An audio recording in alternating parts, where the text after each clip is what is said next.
Welcome back to the Medcurity Podcast. On this episode, our CEO, Joe Gellatly, sits down with AI strategist Bidemi Ologunde to discuss one of the biggest shifts in technology today, Agentic AI. As organizations race to adopt powerful new AI tools, many are moving faster than their security strategies can keep up. Joe and Bid unpack what Agentic AI actually is, where it is creating value, and where it introduces new risks, especially for healthcare and other security-sensitive industries. If you're wondering how to embrace AI innovation without compromising compliance or cybersecurity, then this conversation is going to give you practical insight and perspective. Enjoy the episode. Okay, Bid. Well, thank you for joining the Medcurity Podcast again. It's wonderful to get a chance to talk to you. And you have so many conversations around what is happening in today's environment, especially in technology, cybersecurity, artificial intelligence. You have great reference points, and I'm really excited to explore the temperature of these changes in our market and what you're hearing and seeing, and usually some cost sharing notes come out of that too that are really helpful to our audience. So Bid, thanks for taking time with us again. I appreciate that. I might just launch right in there. One of the key topics that we're seeing just accelerate in the past couple of months has been around Agentic AI, moving from having conversations with your favorite AI tool to actually having these tools go and do the work, right? Mm-hmm. So as you look at that, can you give me like your take on what Agentic AI is? What are the good use cases so far? And then maybe we'll get into some of the concerns around full steam into this technology. Thanks, Joe. And before I actually launch into my long speech about Agentic AI, I want to say thank you for having me on. And we've done this before, almost 2 years ago, and it's still one of my favorite episodes on my own podcast. That conversation we had July of 2024. So thank you once again for all the great work you're doing within your industry, and of course the adjacent industries to healthcare and cybersecurity and so on. Agentic AI I like to think of it as a natural byproduct of the globalization timeline. So we started with, technology, the rudimentary forms of technology, calculators, and then calculators become Google Maps, and then Google Maps become ChatGPT, and then ChatGPT is now putting on this agentic hat, saying it's one thing to be an LLM, a large language model that basically predicts the next word in a sentence, and the next sentence in a paragraph, and the next paragraph in an article, and so on. Now, agentic AI systems basically handle tasks. So at the very rudimentary level, if I want to say, plan a route for me, I'm talking to my Google Maps now, plan a route for me from my house to Walmart. But before I get to Walmart, I want to stop by the post office. And between the post office and Walmart, I want to grab coffee from my favorite coffee shop. And after Walmart, I want to take a different route back home. And Google Maps is going to plan that and give me the answer. And all I have to do is get in the car and drive. And then I get to the post office and the coffee shop and then Walmart, and then take another route back home. That was the initial phases of what an agentic AI system now looks like. But we didn't think about it that way because everybody was just planning a route A to B, or a route A to B to C to D on their Google Map applications, on their phones, on their laptops, and so on. Now we see the same concept on Google Maps, now asking people, okay, would you like to book a flight? And while you're at it, I can recommend a few places for you to visit on that vacation. And I can actually find you the best prices for your air flights and your hotel and your rental car. And I can actually get you the different websites where you can use your credit card points while I'm doing all of that for you in the background, and just sit back and relax, and I'll let you know when I'm done. Or I can scan through the emails that came in between 11 p.m. and 6 a.m. last night while you were sleeping, and give you the 3, 4, 5 emails that you should prioritize replying before 9 a.m. And then I would give you the next batch that you should prioritize replying before 12 p.m. and so on and so on and so on. All of this, like I said, is the next natural evolution of what technology is supposed to look like. So folks like me and you are not exactly surprised that this is happening because, like I said, Google Maps, when it came on, no one thought about it as an agentic AI in kindergarten. Now we're seeing agentic AI in grad school, and everybody is freaking out. And I'm just thinking, well, wait till you see what agentic AI is going to look like in March of 2027, 12 months from now. So, what I would recommend for everyone, everyone listening, everyone watching, is it's one thing to say, okay, this looks new. Should I freak out? This looks new. How should I approach it? And rather say, okay, it's getting to the point where technology is advancing faster than we can catch up. What skills do I need? What tools do I need to be able to now say, okay, I want to be able to cope within reason for my family, for myself, for my organization, for wherever I sit within my company, whether I'm the CEO or I'm an individual contributor. I want to be able to cope as the principal of an elementary school. I want to be able to cope as the CFO of a multinational company. I want to be able to cope as the teacher of a second grade classroom in a charter school. So when we now break it down that way and say, well, this thing is happening, it's going to, like I said, wait till you see what agentic AI looks like next year, this time next year. So that when we now look at it that way, it's not going to take anybody as surprise saying, well, now agentic AI is telling us which emails to prioritize, and it's summarizing that email batches for us in a nice looking PDF or PowerPoint. And it's sending that PowerPoint on our behalf to our clients and our vendors. And by the end of the day, what I'm seeing as a byproduct of that agentic workflow is a paper, a page I need to sign. I can do the same thing in the next 24 hours, and then it brings back another document for me to sign. And before you know it, it's running my entire organization for me, and I'm just like an overseer. So those are the kind of things I think about when I'm saying, okay, well, agentic AI doesn't surprise me, it doesn't surprise you. However, how do we navigate it so that when the horse and buggy gave way for the Tesla Roadster, some people were not surprised. Some people were caught off guard, and some people were right somewhere in the middle. So I love the setup here for the conversation and totally agree. It's inevitable. It's already advanced to a point where we can, try it on for size in our jobs, in our life, and probably should be, to your point, to figure out how it fits our specific roles. I see some challenges in people who are really, really good at their professions, but their professions are shifting and watching where that automation is coming and leaning into it. And I think it's some roles already, it's like you just said, you bring a Tesla, you bring something with full self-driving capabilities, but you might be sitting an experienced, F1 racer, race car driver in the seat, and they have to let go of the steering wheel and let go of the controls and let this machine take over. And when that's your life, adjusting to that being the new way is really, really challenging.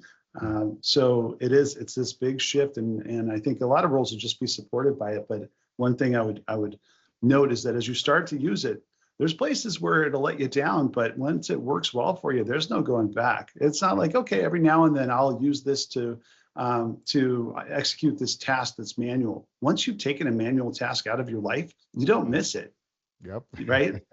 And it's so powerful to have the 24/7 capabilities it has too. So I think that's great guidance. Anything, again, maybe before we get into the safety side of it, any tips to say in any of those roles, are there some tools or maybe a way to look at your personal or professional workflows and say, here's a place I'd start to just see what it can do for me?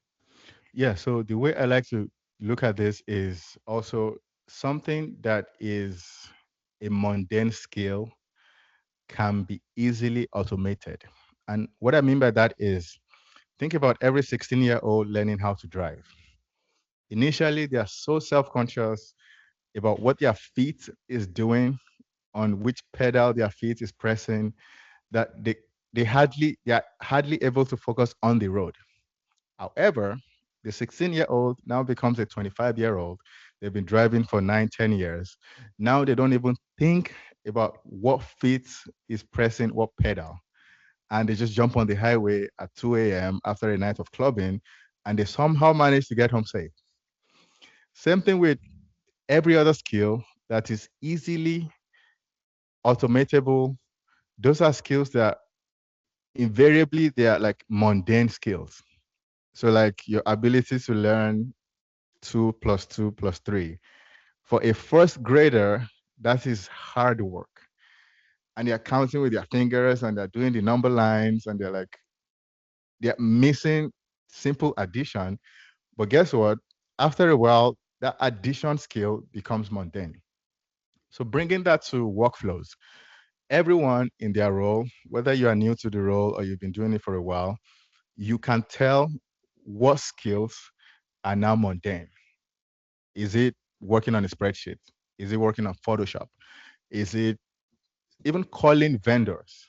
Because that is one skill that some people have in their day-to-day job. So if it comes down to how can I get an AI system to break down this skill of placing calls to vendors every Monday and Tuesday morning between the hours of 10 and 1 p.m., and I can somehow automate that and I pass that over to the AI system. So even if it's to generate scripts for me saying, okay, I'm calling these vendors, this is their line of business. I have this second bucket of vendors in this other line of business. Come up with a script for me to use so that when I pick up the call, I can easily just boom, boom, boom, get through this script with this vendor and I can knock that out. Or maybe agentic AI systems now onboard some voice to text capability this time next year. And now I can record my voice. It's going to train on my voice. And now it's making the call for me.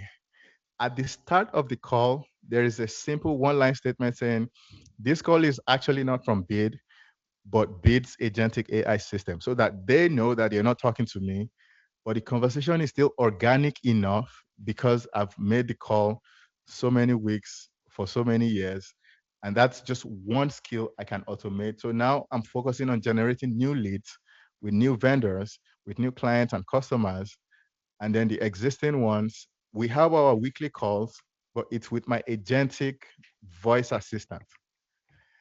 And then going through different skills, different job roles, that is one way to say, okay, we can prepare for this inevitable future by embracing the fact that skills that are now mundane need to be automated. We cannot avoid it anymore. You make PowerPoint all day. Good. You are the best PowerPoint maker in the entire Pacific Northwest. How about you automate that skill so that you can now start focusing on the other skills in your other job functions, because nobody's job is just to make PowerPoints all day. So that way you can even expand your capacity. I listened to a podcast recently that says AI is going to enhance the existing skills you have. Guess what? If your skills are zero, anything multiplied by zero is still going to be zero. If your skills are 1 million, then AI is going to make your 1 million an exponential of 1 million. If your skills are 10, an exponential of 10. If your skills are 0.1, an exponential of 0.1.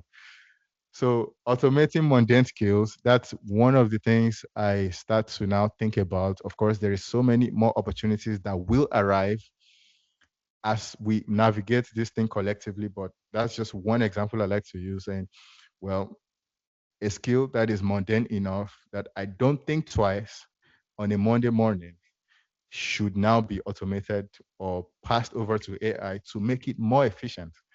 So even if I'm still using the same skill, I can now do it 10x or 100x within my 9 to 5 or within my 9 to 9. I know you do 9 to 9, so. Absolutely. I like the framing of mundane tasks. And a CIO I was talking to recently said he asks his staff, what sucks about your job? Like, what is the tedious thing? And it's the mundane thing. It's the repeatable thing, like you said. I think one of the other maybe indicators to look for those tasks is what can be done at maybe 90% of the quality and still be okay, right? Because there's a transition period. We want to take everything that makes sense and put automation around it and supercharge our everybody, our professionals. But it's easier to start to take something that you're like, hey, you know what, this PowerPoint's pretty good. That's good enough. If this email hits these main points, good enough. Because there is this maybe a slight lapse in the way that you would do it, right? For the first couple weeks or few operations where the PowerPoint's not as perfect and you're fine tuning it. But if you can allow that little bit of, hopefully not an error rate, it's just a quality slippage of a little bit, right? If you can allow it in a task, that's kind of a no-brainer. Just do a pretty good job of this thing that needs to happen. I pull reports from several systems in the morning, right? When you're running a business, you've got your financial systems, you've got your sales, your CRM, and I go and look across these dashboards. But now I can use a tool like I use Claude Cowork to pull those reports out, throw them on a dashboard every morning, and then refresh them through the day. And it's taken the tedious part of running those reports, pulling that data out, kind of putting in my mind where it is, it sits in different places, and it just puts it into one view. Real simple use case, but it's a tedious, mundane task that I used to go with a bunch of clicks and, use 10 or 15 minutes at a time. And now it can be on a screen, with current data all day long, and it helps drive the business. Dashboards aren't a new concept, but putting that dashboard together without learning all about APIs and putting a build effort around it, now it's a simple prompt to have Cowork build that, give me data, and it took a mundane task out of the schedule for me today. So yeah, I like the point about finding those tasks, the mundane tasks that we can start with. Definitely.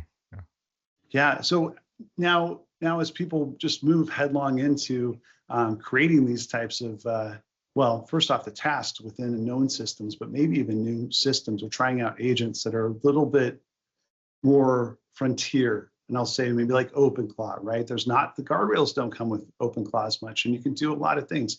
Are there some cautions you would have on first personal and then maybe as the business too? And as you start to adopt these, are some guardrails or things you should keep in mind just to protect yourself too as you get started?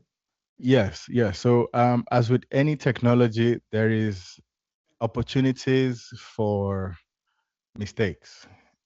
Either see now with AI systems, they do things they're not supposed to be doing, and through no fault of theirs, or if you find a rogue system, then it's deliberately doing something it shouldn't be doing. There are so many ways a threat actor can poison an entire model set. So models that are used to train entire systems. And if someone somehow poisons that model, then everyone deploying that AI system is using a poisoned version. And who knows where that could lead to? Because from my line of work, there are people who like to steal secrets from governments, and governments steal secrets from each other. And if they know that this company or this country is using this particular AI system from this AI company, then they can find ways to hack into the AI platform, or find someone working on that platform, maybe on LinkedIn. They advertise that they work on this thing for this big company, and somehow they get through to that platform through that person. These things happen every day. So deploying AI systems, personally, I would say read through the terms and conditions. No one reads terms and conditions to know how that system is going to be deploying its agents on your devices. Are you using a personal laptop? Are you using a burner laptop? Regardless, how is that system, how is that set of agents, what are they going to be touching on your laptop? If you tell them focus only on emails, are they going to obey you and only focus on emails? If you tell them to analyze your picture folder, are they analyzing another folder?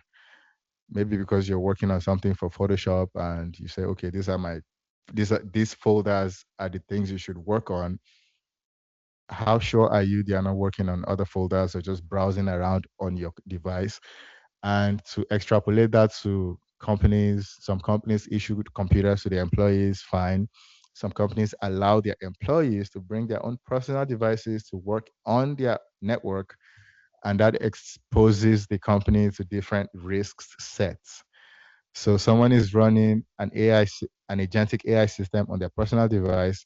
They bring it onto your company network, and there you go. It's free for all at that point. So policies need to be reread and re-understood and re-certified and so on. But personally and from an enterprise point of view, um, anything you're working on is interesting to someone somewhere. That's a personal principle I have. If you think your data is boring and no hacker is interested in your boring data, well, that boring data in collection of boring data can be sold on the dark web for whatever reason.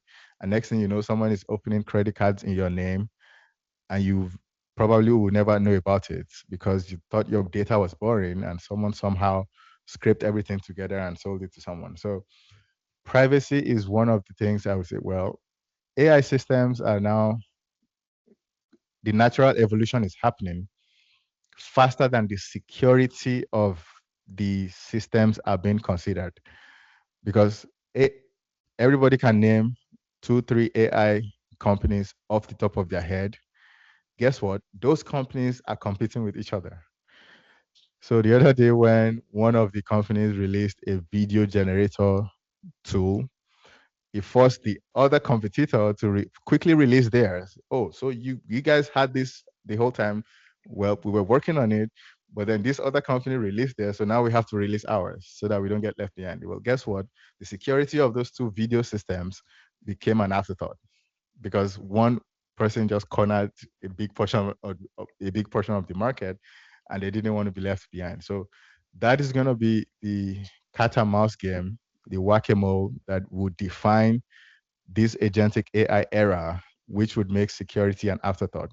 And nobody wants to be left in the middle. Nobody wants to be caught in the middle, and you suffer a data breach because you used an agentic AI system that the security wasn't exactly nailed down. So that's one of the things out there, security and privacy, basically. Yeah.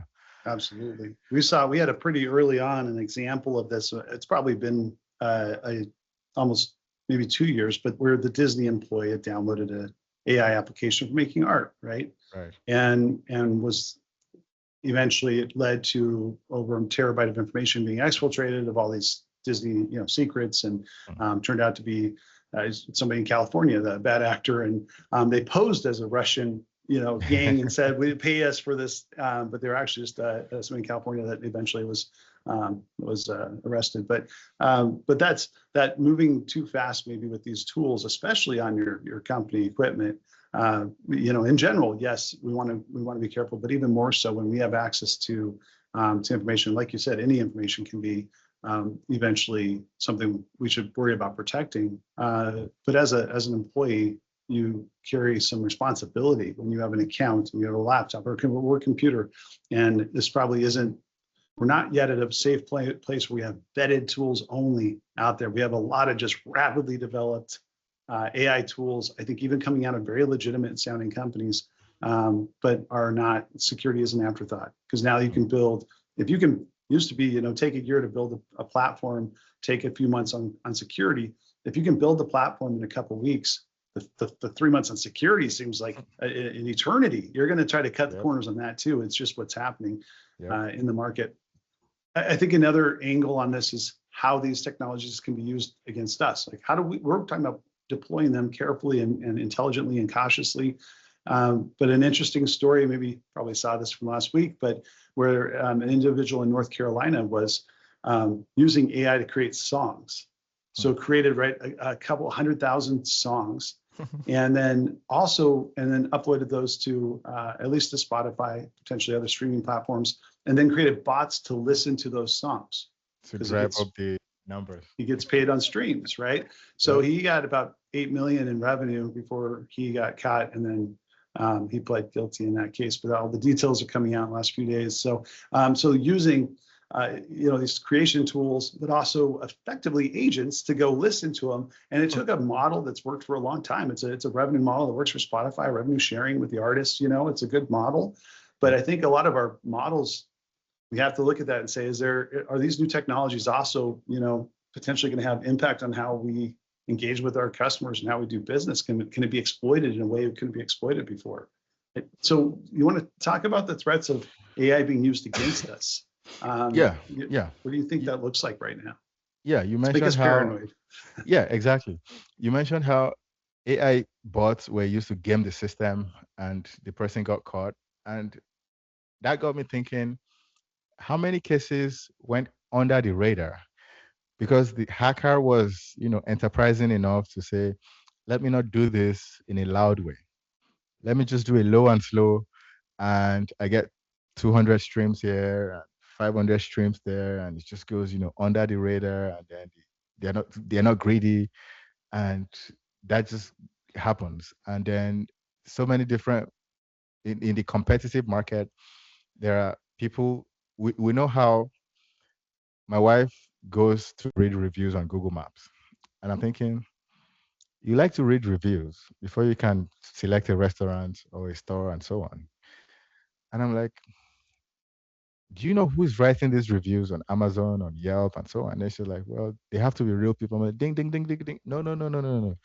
These don't have to be real people. Because think about it. I have a coffee shop. I'm competing with other coffee shops. What is stopping me from coming up with a bunch of AI bots to go badmouth my rivals? And I'm not even saying hype my coffee shop up. I'm just saying badmouth my rivals. And then they are all drawn to my coffee shop, and then my numbers and sales go up. That happens. That has been happening way before now, specifically for reviews. It got worse on Amazon because Amazon became the biggest e-commerce store. It was happening on eBay. It was happening on any website that you can leave reviews, basically. So AI is now making that basically go haywire because the person in North Carolina was like the extreme outlier saying, okay, you just got too greedy. Everybody and their cousin was doing this, making some gas money change here and there, but then you went ahead and did it for $8 million. No, you spoiled the market for every single one of us. So that is going to become the nightmare of every compliance team in every company. It's going to be the nightmare of every regulatory agency saying, if we say that we want something to be specifically regulated in this specific way, but someone comes and games the system by deploying AI bots to increase viewership for someone's song on Spotify, where does that leave the industry, the music industry? If someone is gaming the system and say, well, I was able to complete this thing I was supposed to complete. Let's use an example you're familiar with, SRAs, security risk assessments, by the end of the year. And someone is able to build an agentic AI system that says, well, this LLC, which was created by an agentic system, completed this SRA for me. And this is the report of all the things they said I passed. Here you go, Mr. Regulator. And they're like, oh, okay, checks out. Guess what? None of those things happened. But they're spoiling the market for Medcurity because they gamed the system to build an entire LLC that is filed in Post Falls, Idaho, or wherever they are filed and registered. And that is supposed to be okay? No. You're not far off of what happened in the last couple of weeks. Actually, there was a company, and I'll name it because it's in all the news articles right now. But there was a compliance company. There is a compliance company called Delve, and they're a YC company, a backed company. And right now it's all articles are written about them. I don't think they've come out with any strong, other than just disputing it somewhat. But they were doing compliance, especially SOC 2 compliance, and it was. They said they could get you SOC 2 compliant in 2 days or 3 days, right? Which is it's a 6-month process, so it already had some red flags attached to it. But it does cause a little bit of probably healthy, but awareness of what compliance companies and maybe a deeper dive into what compliance companies are doing, because all these customers there said we're SOC 2 compliant. Really, it was automated notes that said, yeah, our board met on this topic and accomplished what it was supposed to, and here's all the policies that we have, and here's all the work that we did. But it was all AI generated, or really it was just templates, maybe AI generated in the beginning, and then they're just copying and pasting the same templates. There was a lot more to what that that specific instance is, where maybe the accountant side of it was a little bit wasn't the true intention of what the audits you should have for SOC 2, but it was as a bad actor leveraging some automation that then has an impact maybe across the compliance industry. And there's other companies that were saying, okay, move to us because obviously you got to leave this company. And people would call them out and say, you say you're doing it in 1 or 2 weeks. It's a multi-month process. Right. And it's probably good for the industry overall, but it does make everybody aware. And we just have to be really careful in our language, be really clear. Compliance takes work. If someone says, click this magic button, here's your HIPAA badge, it's not legit, and you're not actually protected. You're not lowering your risk of breach, and you're not lowering your risk of penalties happening should a breach occur. So that was a spot on point, but it does shadow over people who are using AI in a healthy and productive way that's constructive, and it isn't just using it to cut corners. Even from my own example, my oldest podcast is 5 years old. And initially in the beginning, I was getting all these different cold emails, LinkedIn emails, even text messages saying, we can get you organic downloads for your podcast. And I'm thinking, wait a second. I was new to podcasting. This was 2022. I was barely 1 year old. And they were telling me all these things saying they can get me organic downloads. And wait, organic downloads meaning actual people listening to my podcast. I'm like, I wasn't even running marketing for the podcast. And I'm so how would this work exactly? Because I had some time, I was emailing them back and forth. They were based in Pakistan. And they were like, we just, blast an email to people in our country. I'm like, no. So you're telling me you would do marketing campaigns for me? They're like, no, it's not marketing campaign. It's organic download campaign. What does that even mean? So they were trying to convince me to pay them, and they would run some bots to actually download, similar to the North Carolina case, to download my podcast. And maybe they listen, maybe they don't, but Apple and Spotify and YouTube would see it as, okay, a bunch of people are downloading this podcast from Pakistan. And I was like, wouldn't that raise red flags? I wasn't thinking of going through with them. I was just trying to understand the whole thing. They were like, no, we're going to use VPNs and make it look like it's coming from different parts of the world. And I'm like, these people definitely don't know who they're talking to, because you're describing to me what I know is illegal. So I'm like, no, I'm not interested. Thank you. It's a perfect example, though, of what we need everybody to do, because you asked the question. You said, tell me how this works. Let's get into it. I think a lot of folks that went with Delve and similar companies don't ask, but how do you do it in 2 or 3 days? How are you accomplishing that? And you ask a few questions and the whole thing falls apart. And we're going to have, maybe AI makes it seem more auto-magical. We'll have more and more vendors that tell us, let us accomplish this thing for you. Let us get you the listens and the plays and the compliance certificates. But you'll think, well, it's AI, so maybe it is magical. But if they're cutting corners, the only way you learn is really walk me through the process. Don't just give me the solution and the cost and I pay you. Tell me, maybe it is magical. Maybe it is this new agentic behavior that really accomplishes a thing in a legal and legit way. But it's also just really rapidly increasing the number of basically scammers. They just sound a little more legit now. And so to anybody listening, I think learn from what Bid just shared. It's ask the question and then the next question of how are you accomplishing this? How walk us through it exactly, and then hopefully everything holds up. But there's more and more of these cases.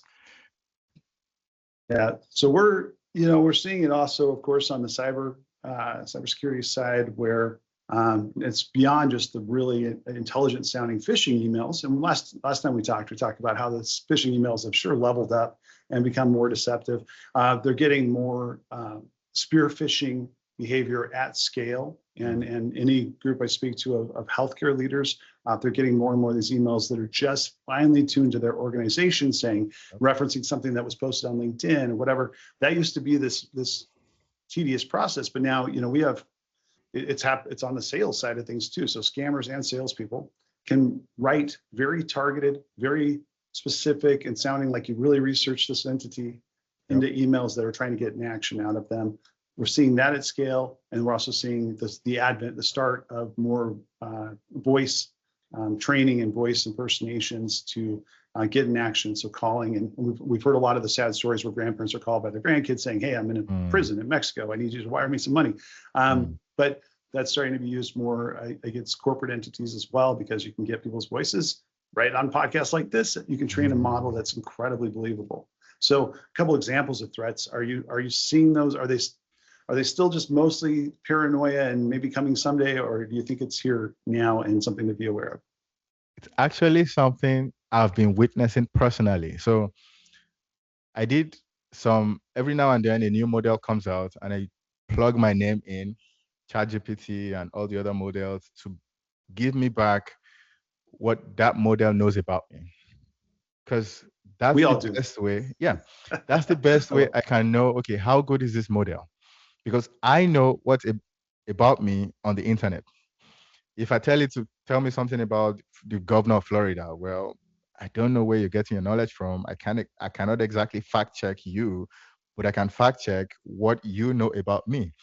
So every now and then I do that, and then it keeps getting better and better, accurate information. Deliberately on my LinkedIn, I don't put places I've worked. So when the model comes back and it gives me a generic answer of, well, this person is a cybersecurity specialist, and okay, they scraped LinkedIn, because LinkedIn wouldn't tell you exactly where I've worked. So every once in a while, I get an email, a legitimate looking email from someone that claims to be a book publisher, sending me the email saying, we've gone through your public profile. We see that you're an author with 2 books, which is true. And we would like to invite you to submit a book abstract, which is what publishers would do. They would approach an author and say, okay, write on this topic, 300 words or however number of words, and then we would go from there. And I'm thinking, I'm not looking to write a book anytime soon. My last book was in 2023, 3 years ago. And it's an entirely tedious process. I'm not looking forward to going through all of that. I have so many things going on right now. But then I see the email and I'm like, okay, wait a minute. I'm not going to click anything in this email. I'm going to open a blank browser on my other laptop and just do a quick research on these people, so that when they see the traffic going to their website, they wouldn't be able to attribute it to me, which is why I mentioned my other laptop, which you wouldn't see the traffic coming from Tampa, Florida, if I were to use my normal laptop, so that they wouldn't necessarily know, okay, well, we got him, he's looking us up, and so on. So I go on a basic dirty laptop, to put it that way, and I look them up and I do some digging. I'm like, this is an affiliate scamming operation. They send those emails out because they use AI now to research everyone. It could basically tell you anybody who has published anything on LinkedIn and it's on their LinkedIn, just give me their names, find their emails, and send these emails out to them. Again, agentic AI behavior. So now they send that email out. It's not exactly phishing. They're trying to get you to be in conversation with them. And then as the conversation progresses, they would then point you to a legitimate publisher. But it's going to look like it's coming from them. And that's how they make their money.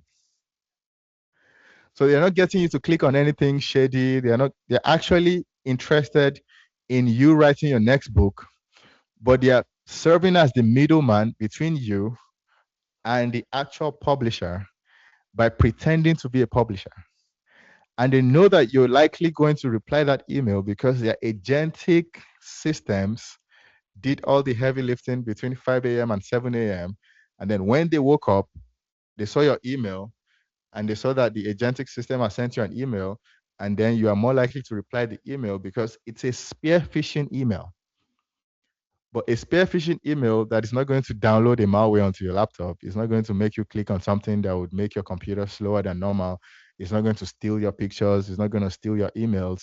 It's just getting you to do something that you are more likely going to do anyway. And then they take some commission. So it's a numbers game. They do that to like 500 people in Florida, and then they do it to 800 people in Washington, and then they do it to 600 people in Texas. Even if 1% in each of those states click on something, they are making something decent. goes into their bank account at the end of that campaign. And guess what? Now they can run that campaign 24/7 because agentic systems are now involved. Would you consider that a gray hat tactic? Do you think that's purely it's the role they play? It's affiliate marketing. It's purely white hat. It's just they sit in the middle, they make things happen, or do you think they're kind of playing on the edges where they should because they're misrepresenting in the beginning? It sounds like. I think they are, again, before AI, even before technology, this same group of people would have accosted you in the mall parking lot with a flyer to do the exact same thing. Fair. But now they can do that in multiple mall parking lots at the same time in different countries. So I wouldn't say they are black hat, definitely not black hats. I would say they are right on the edge of annoying, and because at the end of the day, they're going to make some commission.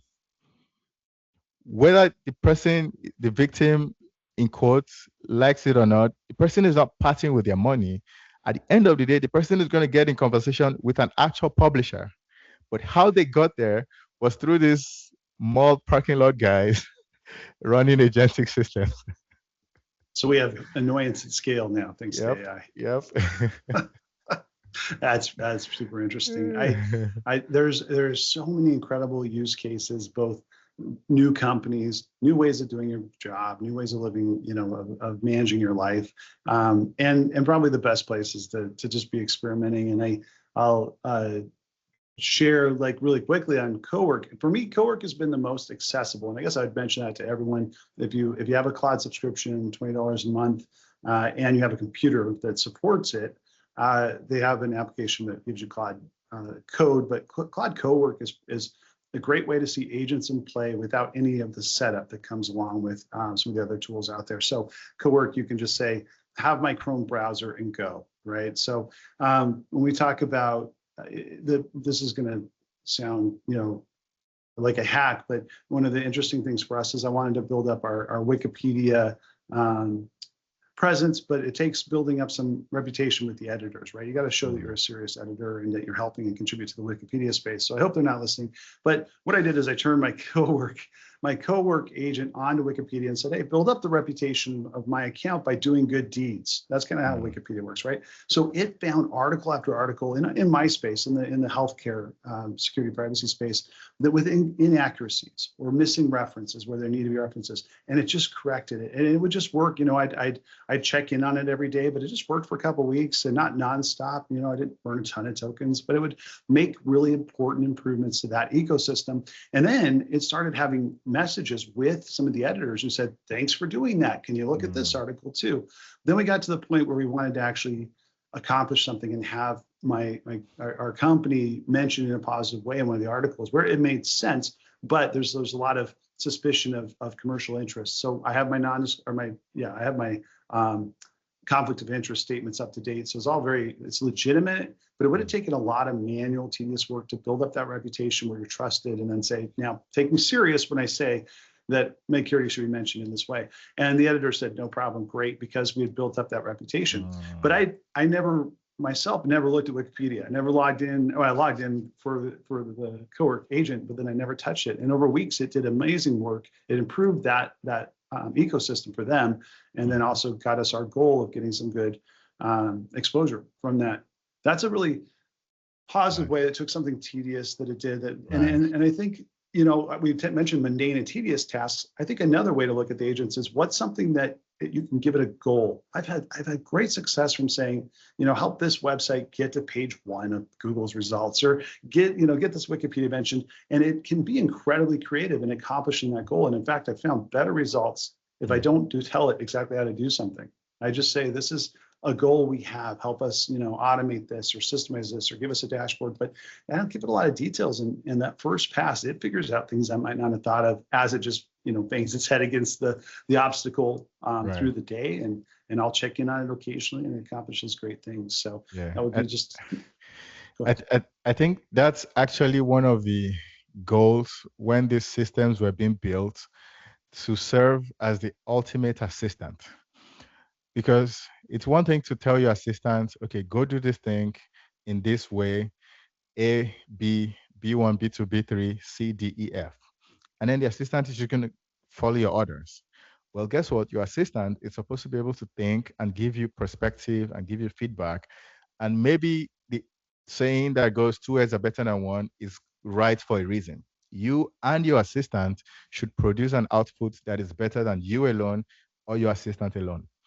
So when people now say, okay, well, I tell my agentic system to do this task with this end goal, just like you described, and then it's going to come back and say, well, I tried this and it didn't work, then I'm trying this other website. And then sometimes you can see how it's thinking, and then it's like, oh, this article is behind a paywall. I'm going to look at this other article. Oh, I only know the paywall article. Well, thank you. You're welcome. So it's one of those things that if you allow it to actually run within reason, within legal limits, within moral limits, it's actually going to do good work. Of course, don't tell it to do crazy things that you wouldn't want your grandma to see and all those crazy things that people do on agentic systems. So yeah. Yeah, um, it's a good point. I mean, finding the right places where it's allowed. I think one of the ones I looked into, maybe one more quick story too, but one of the ways I looked into using Cowork for fun was on Kalshi, which is a predictions app, right? It's basically a gambling app. Again, personal story, I had someone share, how people were using it for March Madness and all that. And I said, well, I'm not a gambler, but people are getting addicted to it, right? And Yep. they're driving while they're watching it. And, it pulls you in, of course, as anything that, it's exciting and you're watching, you can get in and out of bets that you make versus being kind of locked in. So it's more like day trading these events, right? So I did give it to Cowork. I said, okay, so I'll give you a little pot, very small pot of funds, and said, if it's within the terms and conditions, it's allowed. And to the extent that you want to, just within my browser, look at March Madness games, make some $5 prediction bets, right?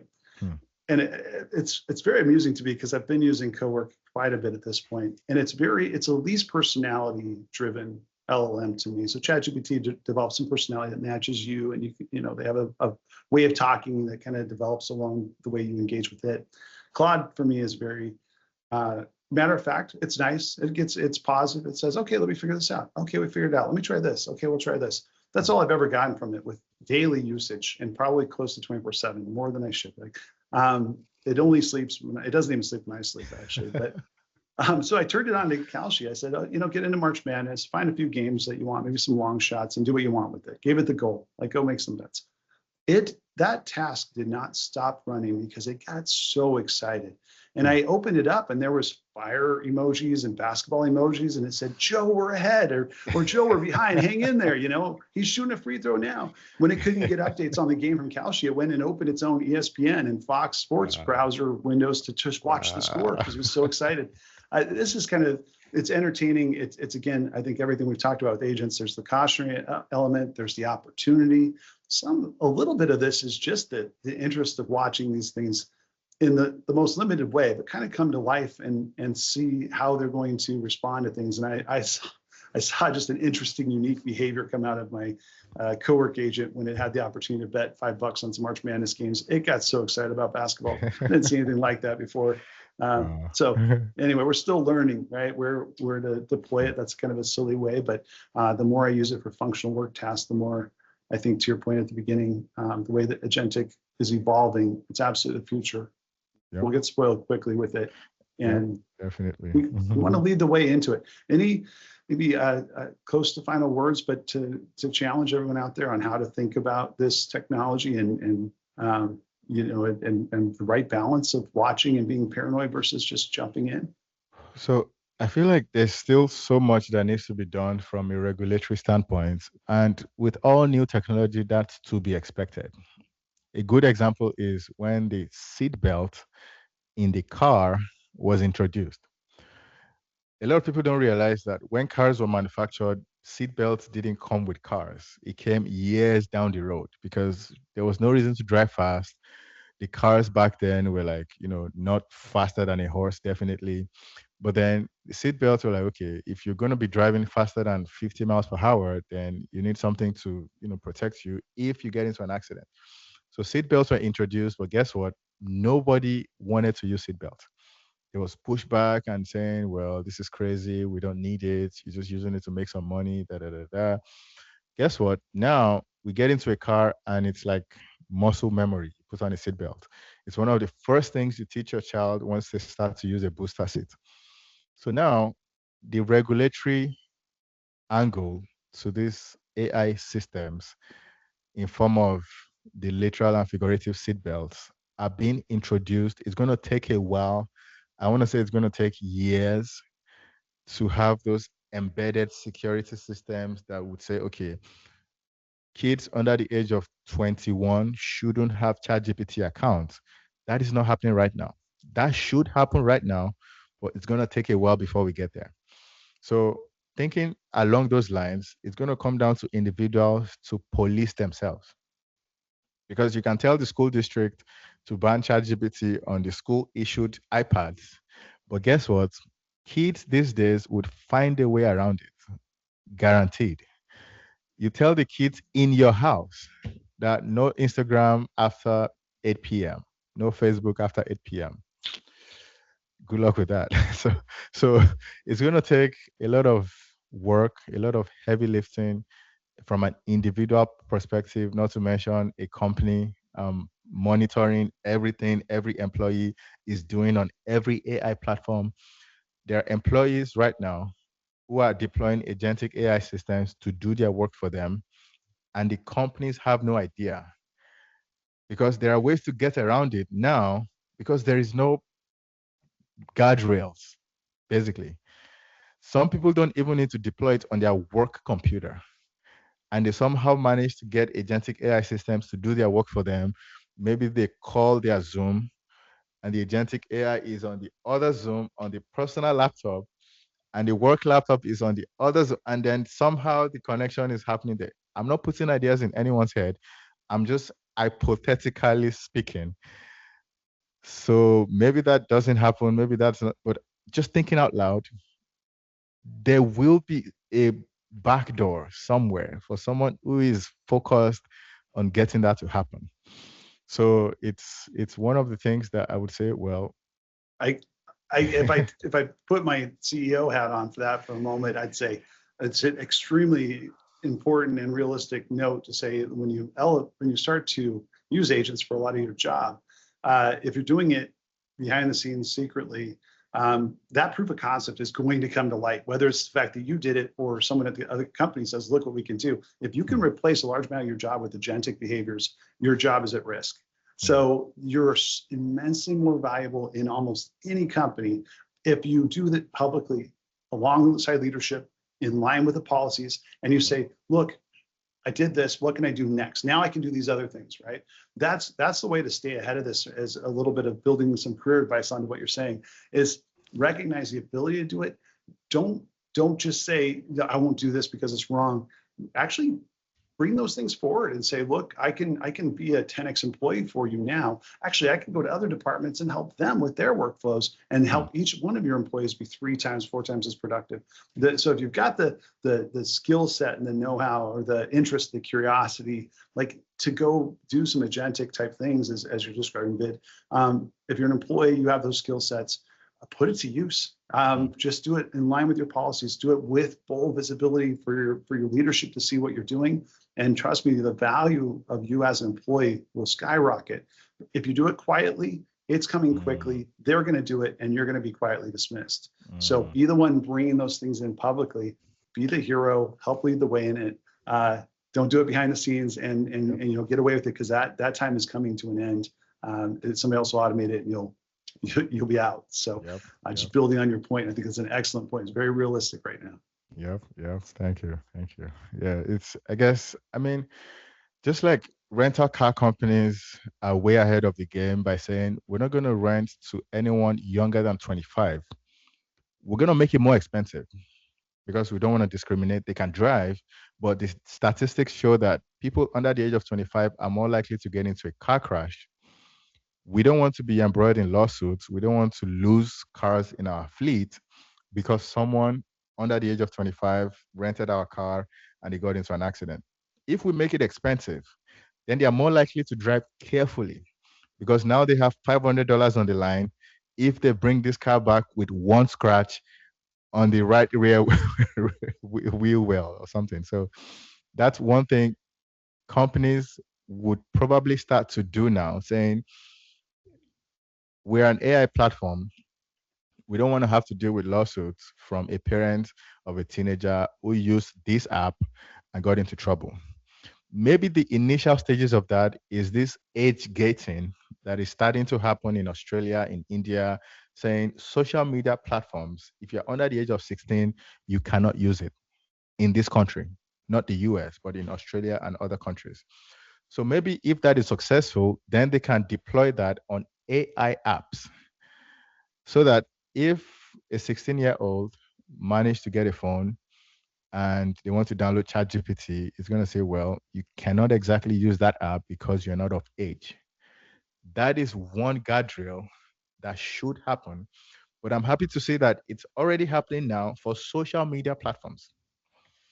So maybe that's one of the test phases for that security guardrail. So that 2, 3, 4, 5 years from now, it's going to start applying to AI platforms because we see those news headlines. Someone used an AI system to create a nude picture of their classmates, and then people are losing their lives on top of that. That is just wrong. They shouldn't have access to those tools in the first place, not to mention terrorizing their classmates with it. So, yeah, that's a sobering note to kind of wrap the conversation on, but it is something that we need voices around, and not just the excitement of what's new, but the reality of how it's being used. And it can't just be collateral damage, because that collateral damage will scale. I mean, it is collateral damage. We can't just accept it as such and say, well, in every new technology, there's some minor incidents or the small fraction of bad things that come along with it. But we're at a period of time where those things can and should be addressed as it's moving, and it has to be quick because we probably aren't going to slow the machine down. And we can't wait. There's no milestone in AI development. We say, well, at that point, we'll pause and we'll look at we have to do this all at the same time. We have to do the policies and the controls and the good behaviors and the training. That has to happen now, because otherwise we're just further behind if we try to do it in 6 months or a year. We got to do it alongside the development. The development's not going to slow down. So that's a really good point too. Bid, I love having this conversation with you. You stay very in tune to exactly what's going on. Help us to see around the corners, and I appreciate that so much. Any final words of wisdom for everyone who's looking at the AI space from hopefully right now, just a balance of optimism and cautious perspective, right? I just want to say thank you once again for having me on. It's one of the favorite highlights of me being able to have conversations like this with folks like yourself. You're not only doing the work, you're actually doing what is needed to do the work. So it's one of the things I admire about you, the company you're building. Like I said, we've had conversations like this before 2 years ago. Now we're having it again. Maybe we should have this more often. Who knows? I'm in. Count me in for it, but it's super helpful to us. It's helpful for the audience to hear your perspective and what you glean from all the conversations you have around this and being an expert in this already. So thank you for your time. Thank you so much. Let's do it again soon.